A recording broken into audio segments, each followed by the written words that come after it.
un'ottima e utile riunione e io penso che il ministro Calderoli anche lui in un mese abbia fatto più di quello che non hanno fatto in 2 governi precedenti. Ho sentito Zaia ieri, ho sentito Fontana e anche in questo caso entro la fine dell'anno ci saranno i primi segnali concreti. È un Salvini vice premier ottimista, quello dopo l'incontro Meloni-Calderoli di ieri e che raggiunge la Basilica di San Marco a Venezia.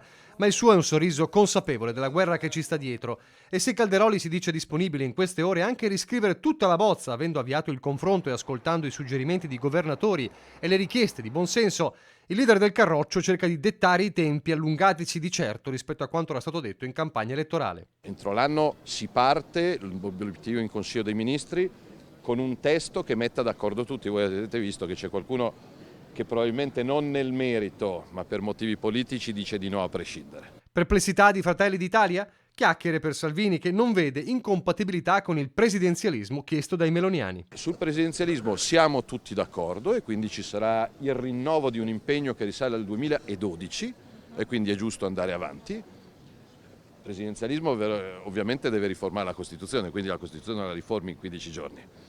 Portiamo avanti tutto, l'autonomia è pronta perché l'hanno chiesto alcune milioni di persone. Un Veneto che a partire da Zaia mostra intanto la sua contrarietà alle trivelle che vuole il governo. Bisogna tutelare l'esigenza degli italiani di riscaldarsi, di lavorare, di viaggiare e la tutela dell'ambiente, quindi alcune situazioni particolarmente delicate andranno valutate con estrema attenzione. Mi ricordo la visita al Delta del Po, l'incontro con i pescatori, quindi l'ascolto di quei lavoratori sarà prioritario e fondamentale.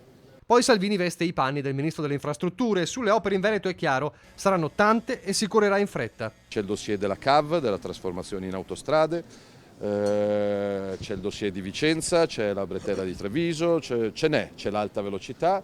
Ovviamente non si potrà fare tutto e subito, bisognerà darsi delle priorità, però il Veneto avrà una quantità di investimenti da recuperare notevolissima. Tra tutte, la rincorsa ai ritardi per le Olimpiadi di Milano-Cortina, che strappano un sospiro anche a lui. In manovra mettiamo degli altri fondi, le Olimpiadi ci saranno un evento eccezionale, l'Italia sarà all'attenzione di tutto il mondo, quindi non possiamo sbagliare.